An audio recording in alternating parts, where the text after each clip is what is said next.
In our first story, behind mansion walls, a Florida party prince Ferraris, Bentleys, private jets. is a man of many faces. You might want to tell your boss that she's dating a spy. And later, on Manhattan's Upper East Side, He was executed right in the street in front of his apartment building. it's open season on Millionaires. I want more than that. That's when all hell broke loose. I'm Christopher Mason. The wealthy and powerful can dazzle us with their glamorous lives. But don't be seduced by the golden charms of the rich. Blinded by $1 million smile, no one suspects the killer inside.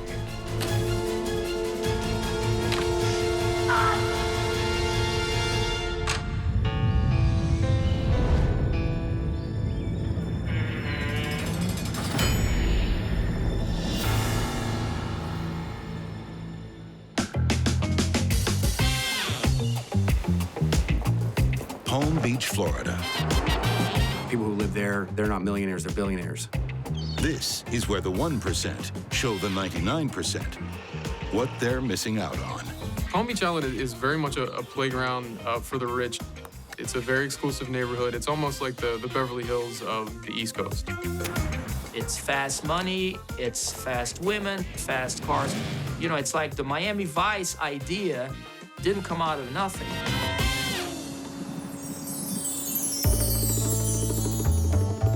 In the year 2000, a new player is making a big splash in the Palm Beach scene. Thanos Papalexis, 28 years old, son of a Greek shipping magnate, dripping with gold and women. He was always surrounded by hot women, and he had an entourage of friends, like a celebrity of some kind. He would have real exclusive parties, you know, high-end. You know, he would invite all the who's who of the Palm Beachers.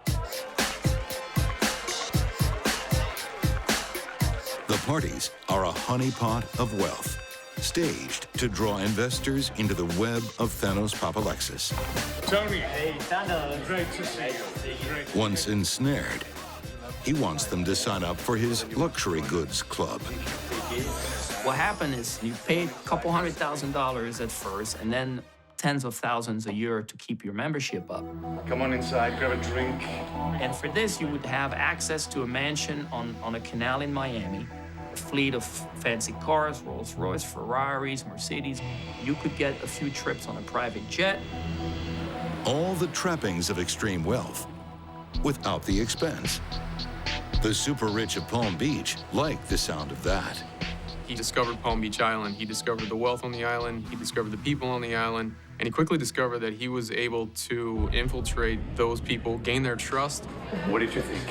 Oh, I think it's a great idea. It's a fantastic idea. He managed to weasel his way into society there. He did a couple of charity galas where, you know, in Palm Beach, is nonprofits and charities a big business. And the way a charity raises money in Palm Beach is by having a black tie sit-down gala. And Thanos went to a few of those, and that's how you sort of weasel your way into society here. By going to these charity galas, you might sit at the table of somebody and you become friends and that sort of stuff. So he played that game too a little bit. Everybody is sort of a phony in Palm Beach. But the difference between most Palm Beachers and Thanos is that most Palm Beachers do have the money, and Thanos didn't, and he managed to make people believe that he did. As partygoers arrive at Thanos' $5 million beachfront mansion, they don't realize that it's only a rental. Even a former president drops over for a fundraiser. Everybody's eyes widen because Bill Clinton shows up, the president, to have a fundraiser at that mansion. Thanos Papalexis is now Palm Beach royalty. He even buys his very own throne. From gold leaf and red velvet, he commands his new kingdom of wealth. But money isn't his only obsession. We understood that Thanos was throwing certain parties on the island behind some of the walls of these mansions where they were sex-related parties with escorts, probably some drug use. They all end up naked and all having sex together. It sort of got a buzz in Palm Beach. It was sort of the place to go for a little bit.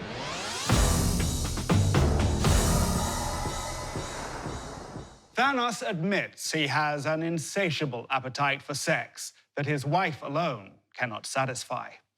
It will take the talents of a very special lady to quell the desires burning in his finely tailored trousers. She's blonde, buxom, and costs a tidy $2,500 a night. Miss Rebecca DeFalco.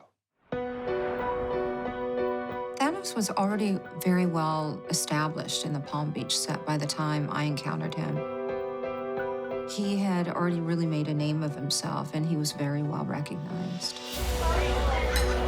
After our first, I would say, introduction or encounter, he called me the next day and said, I have to see you again. I have to see you again. I have to see you every day this week. And that to me was, you know, any girl would be flattered.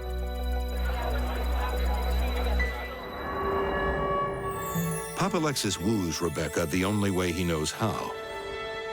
He pays her $10,000 a month to make him her only client. He, of course, lavished me with plenty of things and financially put me in a place that said, you're not going to work anymore. He was very romantic. He was a charmer, of course. So he made me feel very loved and at times very, very safe. In Rebecca DeFalco's line of work, there's one line you should never cross. Falling in love with Thanos just isn't something that takes its time. It happens so rapidly. We fell in love, or I fell in love. Definitely. It all feels so Pretty Woman. Cheers. Until it turns James Bond. We met for lunch, and he said, there's something I need to tell you. And I said, well, tell me. And he said, I actually work for MI6, also for some American agencies as well. But my family doesn't know about it, and it's just something that I do.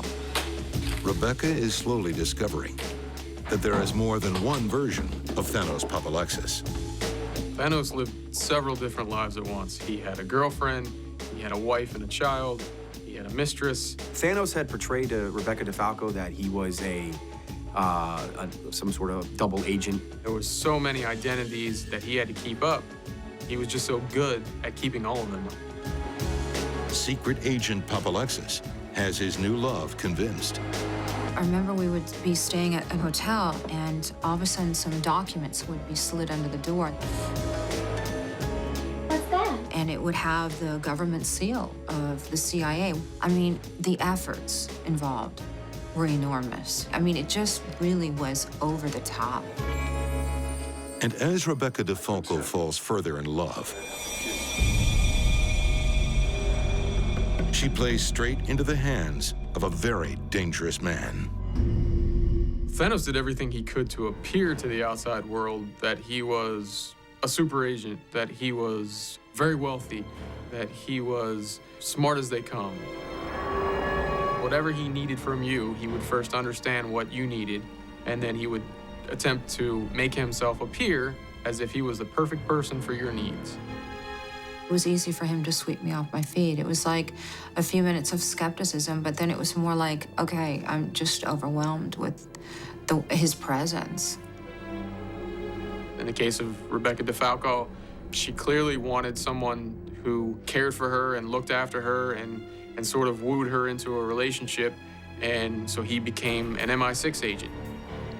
And he became the secret agent that, you know, would contact her when he could if he wasn't out on a mission. I'm going to have to go away for a while. Surrounded by an unreal world of money and glamour, it's hard to separate fact from fiction.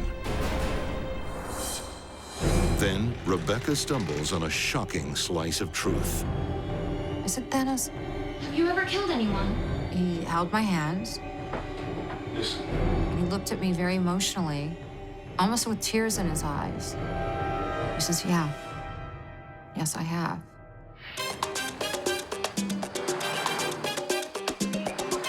Palm Beach, Florida, 2004. Cheers. International playboy Thanos Papalexis is charming his lover, Rebecca DeFalco. I say that all the time. He weaves tales of his top secret life as a spy. What's that? He would always have me in contact with the handler if he was out of town or if he had to go on a mission. Thanos would later admit that the missions and the stories are all fantasy. But as a love-struck Rebecca falls into his world, she stumbles across his biggest secret. Look, I'm sorry for the delay. Okay, you date a spy, and there's always an itching question that's tickling your brain that says, I wonder if you've ever killed anybody, because you're a spy. You know, you're a good guy. You're a guy that, you know, gets rid of bad guys. You always wonder, you're 007, have you ever killed anybody? I said, Thanos. Have you ever killed anyone? And he turns around so slowly. He held my hands, and he looked at me very emotionally, almost with tears in his eyes. A few years ago. He says, yeah. Yes, I have. London, England, March 2000. A decaying warehouse on the city's north side. There was a victim who was tied up, who was beaten, who endured some torture for some period of time, and who was eventually killed.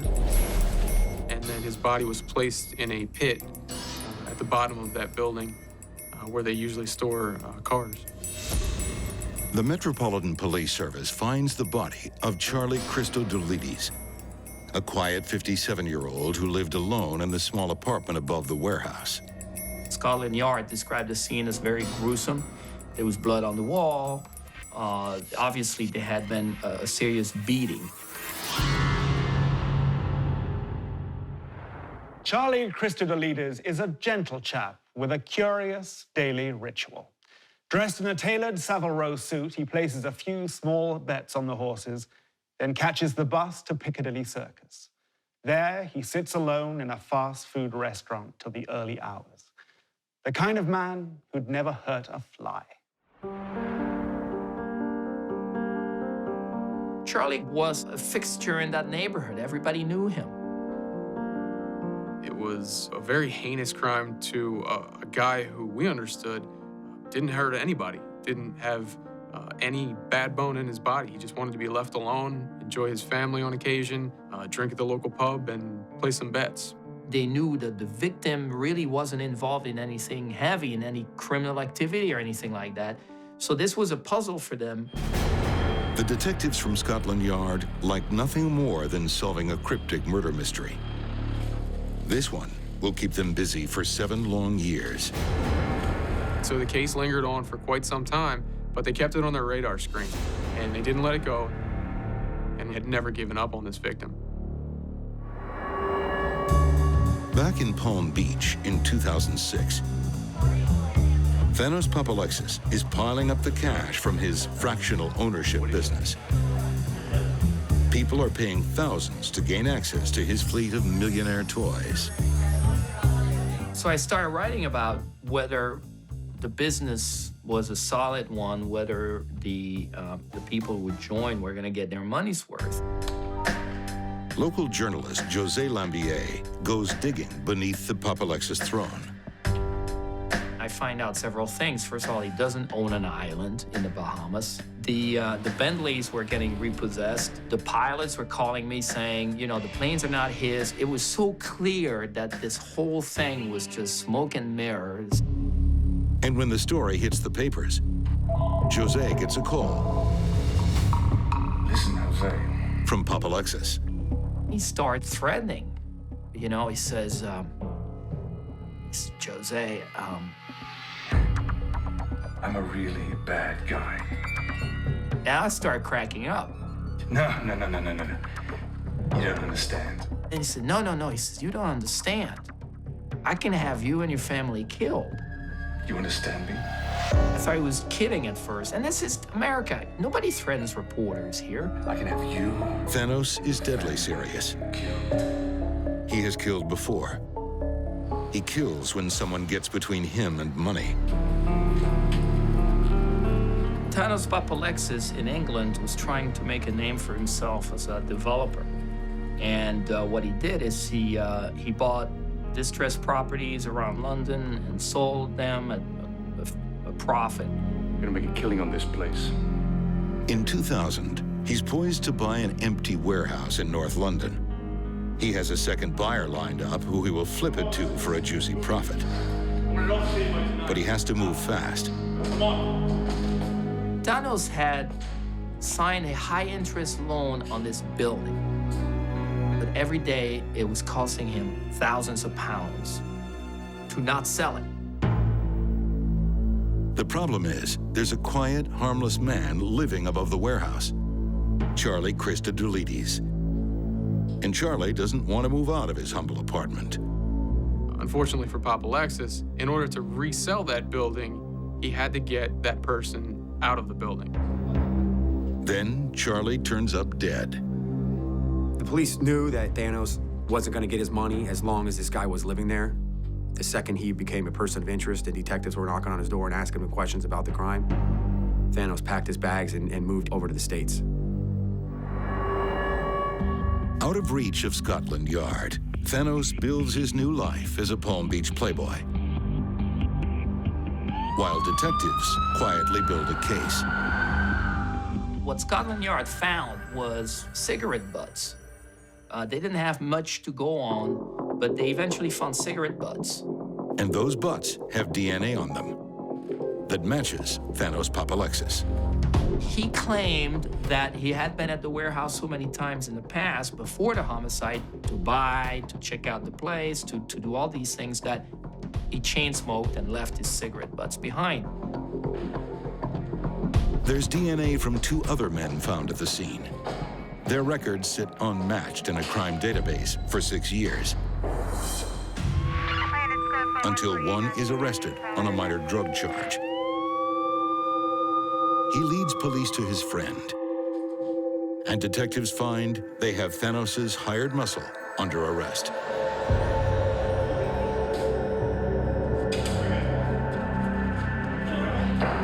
The pair admits to cleaning up the murder scene and disposing of the body, but that's all.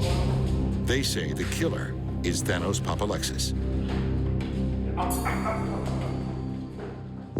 In the office of the federal marshals in Palm Beach, the phone starts ringing. We received a call in the summer of 2008, our office here in South Florida, from the UK. We were given a warrant through Interpol for a homicide out of the UK.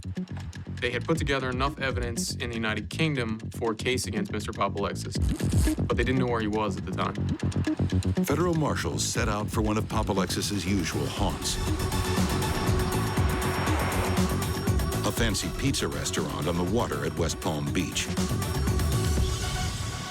There was 2 young ladies sitting at a table next to Papalexis and his group, and I remember the one young lady looking at my partner Mike and I and saying, as if she was joking, "Are you here for my friend?" And as we got closer, we laughed and we said, "No, we're not here for you." And I remember making eye contact with Papalexis and saying, "We're actually here for you." And his eyes got about the size of saucers and his mouth fell open. His business partner just kind of sat there and looked at us, and then the woman that he was with began to break down in tears. Papalexis is deported back to England to face murder charges. And reading the news of his arrest sends an ex-lover into a spin. What do? You just start pacing like a racehorse, just trying to figure out what the... I know this story. Oh my God, I didn't want to know this story. I, prayed so many times to God, I just don't want to know this story. And I did. Rebecca DeFalco has heard Thanos confess what happened in that North London warehouse. In 2004, in a suite at the Four Seasons in Palm Beach, she thought it was some spy fantasy. Thanos. Have you ever killed anyone? In 2008, she realizes his horrific story was true. A few years ago. I remember every detail of that moment. Every detail. I remember the smell of the room. I remember what I was wearing. He got very emotional, and his voice gets very soft. And he tells me the story about how this man was strangled. Last chance. I just remember how he told me about how he wouldn't die. And there were two other men with him. They tried strangling him. And they were asking him a lot of questions, and they were beating him. I gave you a chance, huh? You want to test me?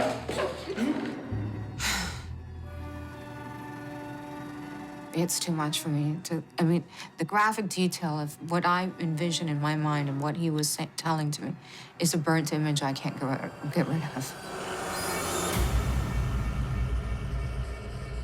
It was a completely innocent man. This man did no harm. This family's been suffering for almost a decade to try to find the killer.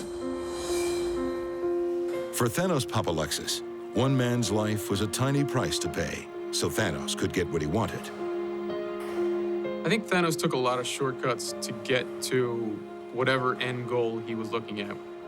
Whether it was a business deal, whether it was trying to date a particular woman, anything that he thought he wanted, the means to getting that were of little consequence to him. And the damage that he would cause to anybody along the way were of little consequence to him.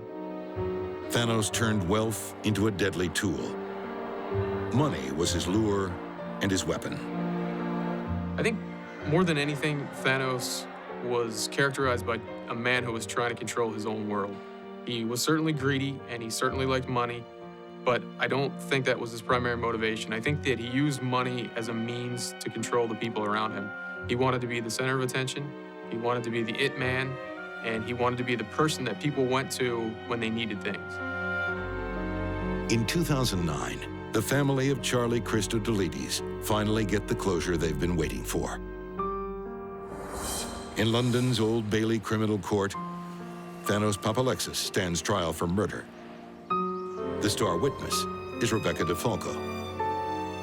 I knew this was Judgment Day for him, and he felt it. You could tell by his mannerisms. He was scared. He was nervous. He wouldn't look up. He was shaking. He was rocking back and forth. You could tell this was not a man that was innocent. By no means. Papalexis is found guilty of murder and sentenced to life with a minimum of 20 years. Every facet of life he's been involved with in the U.S. is worse off because of his presence. And to me, that's how you can define evil. I think it was probably a little bit unfortunate that in this trial of sex and lies and con men and Ferraris and mansions, that there was just a gentleman in England who was living a simple life. He didn't want anything complicated. And that was taken away from him in a very brutal manner that he didn't deserve. Last chance. You never really come to terms with it. This is something in your life that you never forget. I'm just grateful that I did the right thing. I wanted this out of me, done with. And for the most part, I wanted justice for that family.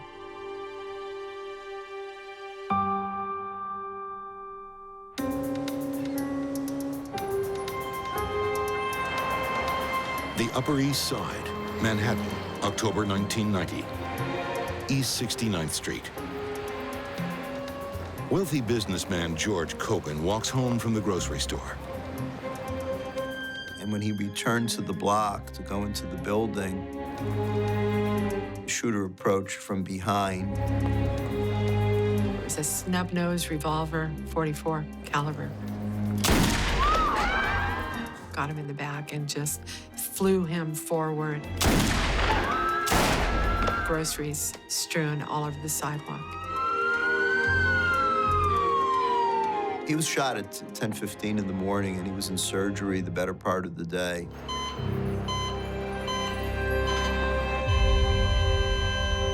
But they could not save his life. In the late 1980s in New York City, it's boom time. The era of greed is good. Wall Street is going up. Real estate is going up. And riding the boom is George Kogan. Everything he touches turns to gold. George Kogan was a very affluent businessman who had investments in hotels, antique stores, jewelry stores, and property all throughout the world. He was in real estate. He had businesses. He had stores in Puerto Rico. His family owned New York department stores. He was a wealthy individual. George and wife Barbara split their time between Puerto Rico and New York. In 1986, they decide it's time to settle in Manhattan. When their two boys grew up, went away to college, then Barbara and George started looking for property in New York. Hi, George. Hi. How was your day? Manhattan was a huge change, but Barbara settled in really well. A high school beauty queen, Barbara Kogan was a fixture on the social pages back in San Juan. In New York, she aims for the same. The Kogans decide to open a high-end antique store.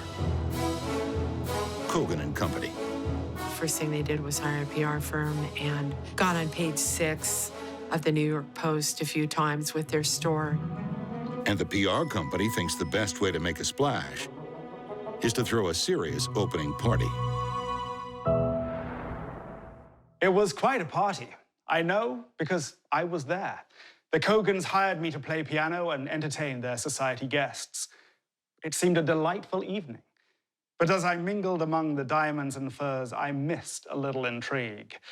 A beautiful young woman had caught the eye of a much older man. Millionaire party host, George Kogan.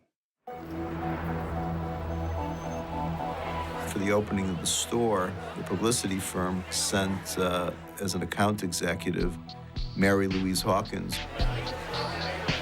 She was very pretty, blonde, and George was just kind of an average-looking guy, but quite successful, and he was quite a charmer.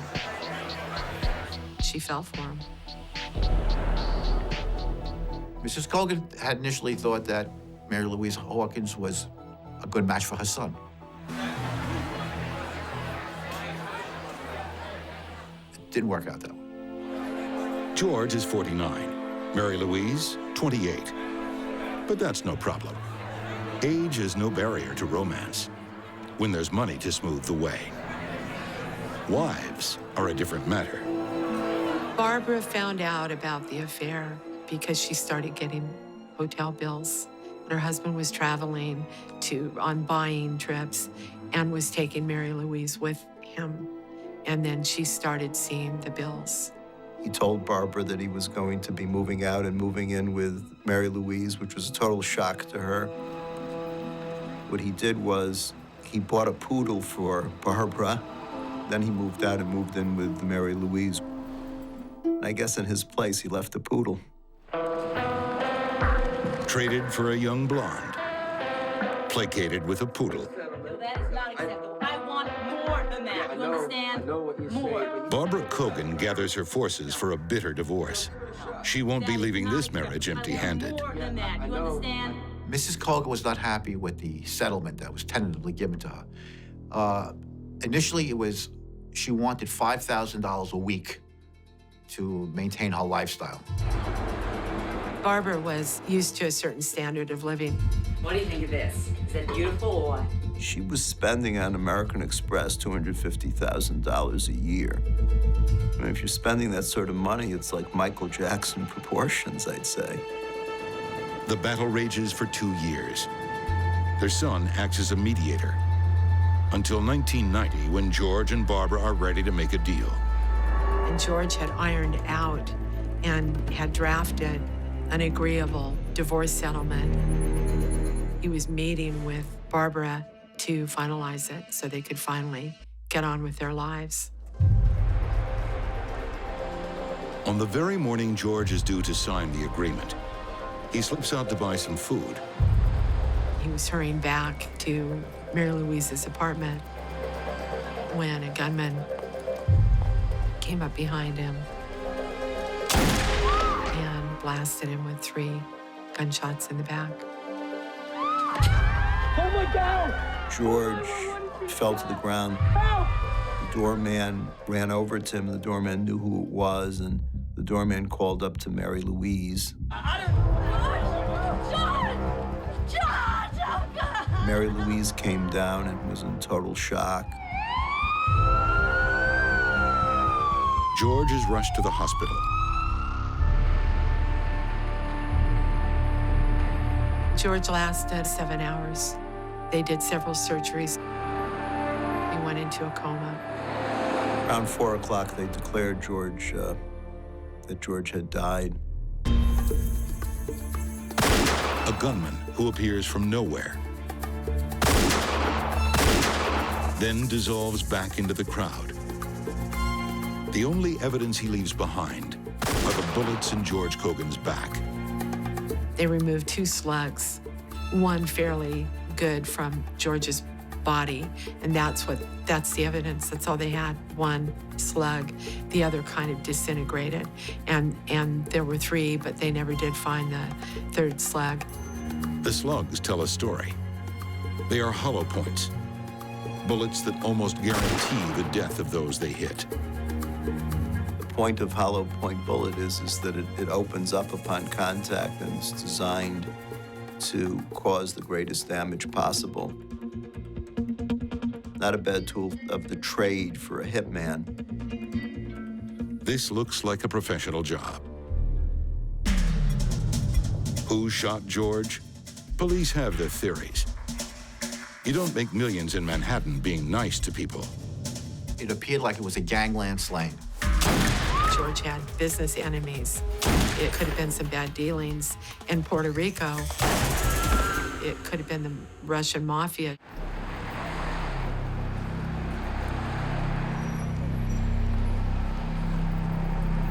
George Kogan never saw it coming. It was a slick killing. Gunman comes up unprovoked, out of nowhere, shoots him 3 times in the back and disappears. It's broad daylight on a busy sidewalk on New York's Upper East Side. A brazen hit. And the shooter?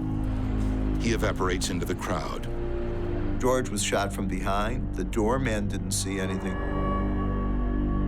And the people on the block did not have the greatest opportunity to observe. Manhattan back then was nothing like the tourist-friendly streets of today. You walked fast and kept your wallet close. Mugging was a daily risk. In 1990, New York held the grim title of murder capital of the United States. For now, George Kogan's killers can breathe easy. With few leads, the case goes to the bottom of a very big pile.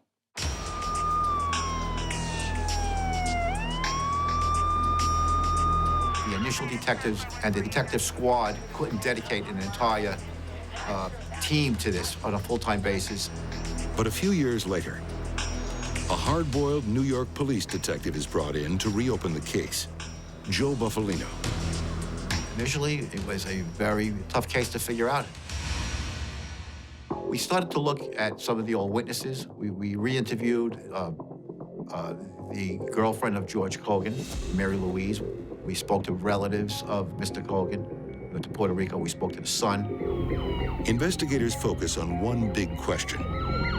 Who ponied up the cash to get George rubbed out? And you had 2 different theories. One was the theory of the backdrop of this horrible divorce.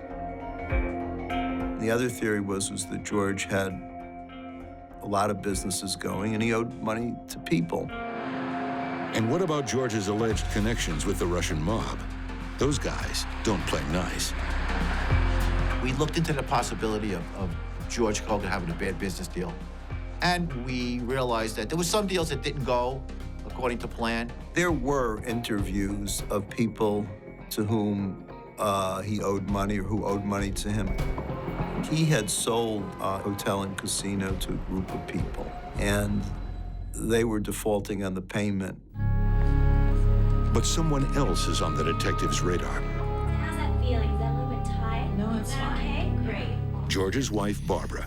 Jump your eyebrow. On the day of his shooting, she was acting very strangely. Can you believe that? Barbara was incoherent, and it was decided that Barbara should have her hair done.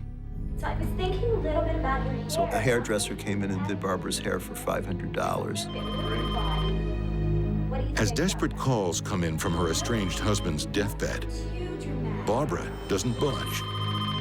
Barbara stayed in her Fifth Avenue apartment and did not go to the hospital. That was a bad sign. That was the first red flag. Do you want to get that? No. No. Just leave it. Husband was in the hospital, and she continued to have her hair done. Well, everyone thought that was a little odd. It wasn't a typical loving relationship. That heartless $500 haircut sends up the red flag. Barbara's fascination with life insurance gets it waving.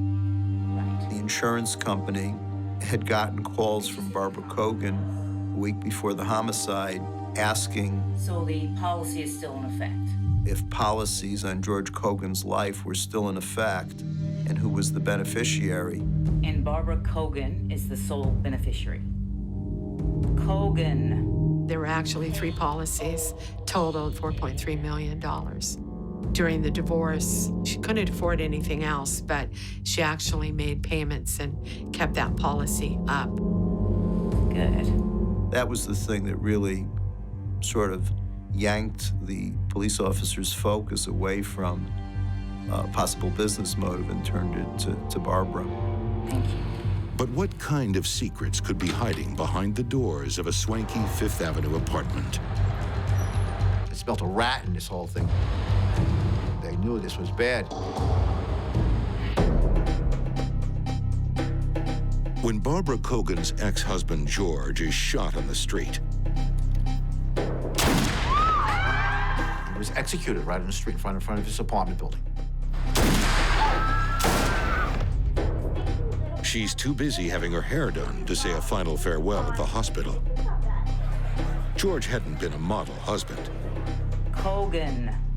But with George dead, instead of divorced, Barbara is set to collect a huge insurance payout. Sound fishy, anyone? And Barbara Kogan is the sole beneficiary. The insurance company actually launched their own investigation. Initially, they didn't want to pay. They smelled a rat in this whole thing. They knew this was bad. They could find no evidence pointing to her as being, connected to George's death, and so they ended up paying her out in two separate payments, $2 million at one point and the balance at another. Barbara pockets a total of $4.3 million in life insurance. But $500 haircuts will snip away at that cash pretty quickly. By 1998, she's spent it all and files for bankruptcy. That's not a grieving widow. That's a merry widow, celebrating. She lived very lavishly, and a lot of massages, some facelifts, some body work. She went through the money and ended up having to work later. She did some serious spending. She was basically a greedy individual who loved herself and money. So the policy is still in effect. The motive in this case seems clear. A deadly cocktail of revenge and greed. They honed in on her as they hit for hire. They thought it looked too slick. But Barbara Kogan seems to have gotten away scot-free. Until 2 years after the murder, somebody got arrested for financial crime. And that person claimed that he had information on the Kogan murder and that somebody he knew by the name of Manuel Martinez, a lawyer, was involved in it. It was there that the police had this huge lead. Manuel "Manny" Martinez seems harmless enough. Manny Martinez was a low-end attorney, handled eviction cases, some marital type things. New York is a big city. Just who does Manny know?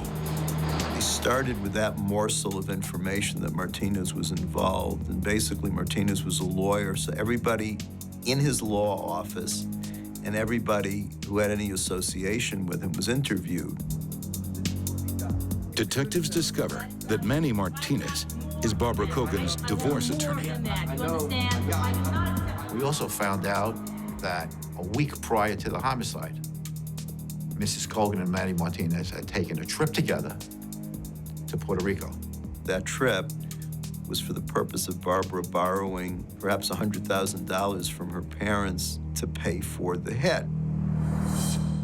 In addition to that, the lawyer from Manny Martinez's office says, you know, when Martinez came back from Puerto Rico, he said, that George is a dirtbag. He's gotta go, he's gotta go. So you had Martinez talking up, getting rid of George. Another huge lead was Martinez's wife. She was horrified of Mr. Martinez. He said to her that if you don't watch yourself, you're gonna wind up just like George Kogan that we had him killed. I need a solution, all right? Do you mean what I think you mean? Yeah, it's exactly what I mean. Do you know anyone? Joe Buffalino's team is sure they have their man. So as we're putting these facts together, everything is starting to fall into place. All right. And we don't need these. We have the motive and we have the connection with Mrs. Kogan and Manny Martinez for the conspiracy to commit the murder. Manny Martinez is indicted by a grand jury in 1996 on murder charges. But there's a problem. We discovered that he was in jail in Mexico. Mr. Martinez had gotten a job with the Mexican government and stole an enormous amount of money from the government, and he was presently in a Mexican jail serving 13 years. He'd already served 2, so the New York DA's office sits tight for another 11 years, until Manny is freed. Our biggest fear was that he was going to pay off the Mexicans and flee. He did not. And then he was brought back and tried. And he was convicted of conspiring to murder. In 2008, Manny Martinez is sentenced to 25 years. Now, nearly 20 years after the murder of George Kogan, the net is closing in on his ex-wife, Barbara. Barbara lays low in upstate New York and awaits her fate. She was very upset. She knew that the walls were closing in on her as well. And her friend invited her to her house, and so Barbara went to her friend's house. And in the meantime, her attorney was making arrangements to surrender her because the indictment was pending. As she feels her time as a free woman ticking down, Barbara Kogan has one last go-around with her favorite pastime. So Barbara, she was doing a lot of shopping, buying things and that sort of thing, a lot of meals. I've seen all the checks and receipts. In November 2008, she's arrested. And just before she faces trial, Barbara decides to cut a deal. I frankly think Barbara was just tired. She said she didn't want to embarrass her sons, cause them any more grief, go through this trial. So she pled guilty to a manslaughter and got 12 to 36, which she's serving.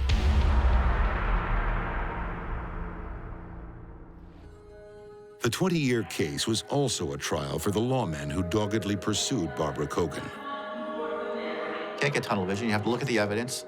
You have to look how the case is progressing during the course of the investigation. But you get that gut feeling too, and in your heart, you know who's responsible for what. You knew in our heart that Manny Martinez and Mrs. Barbara Kogan was responsible for the death of Mr. Kogan. The New York City Police Department did not let go, and they pursued this case over a period of 20 years. Murder happened in 1990, and in late 2008, Barbara was arrested The biggest nightmare one has as a homicide prosecutor is a murder case, and you have strong suspicion that somebody did the murder, and you also know that they're getting away with it, and that nobody's going to be held accountable. There's a phrase in Deuteronomy which says, justice, justice ye shall pursue. If the detectives hadn't pursued this for 20 years, Barbara Kogan would have gotten away with murder. As for who actually put 3 bullets into George Kogan's back, the prime suspect is currently serving 25 to 50 years on another charge. He has yet to be charged with George Kogan's murder. I have a real problem with that. If you've got 2 people in jail, in prison, convicted of murder and conspiring to hire a gunman, yet you don't bring the gunman to trial. It's very, very unusual. But for the detectives and prosecutors in this case, justice has been served. Money and power offered no protection to the guilty. You know, there are very often notions that rich people get away with this or rich people get away with that. I think what it says is rich or poor, no matter who you are or what you are, when you take a life, you have to pay. And I think that's an important lesson. By the time she's eligible for parole, Barbara Kogan will be 80 years old. To show you how the mighty have fallen, from $20,000 a month American Express bill and a $500 haircut on the day that George was murdered to a $3 haircut at Rikers Island taken from your commissary. That really shows crime does not pay. Money. The more they had, the more they craved. It bankrolled their opulent lives and drained their hollow hearts. Thanos Papalexis ruled an empire of lies from a blood-soaked throne. And scorned wife Barbara Kogan didn't just get angry, she got even.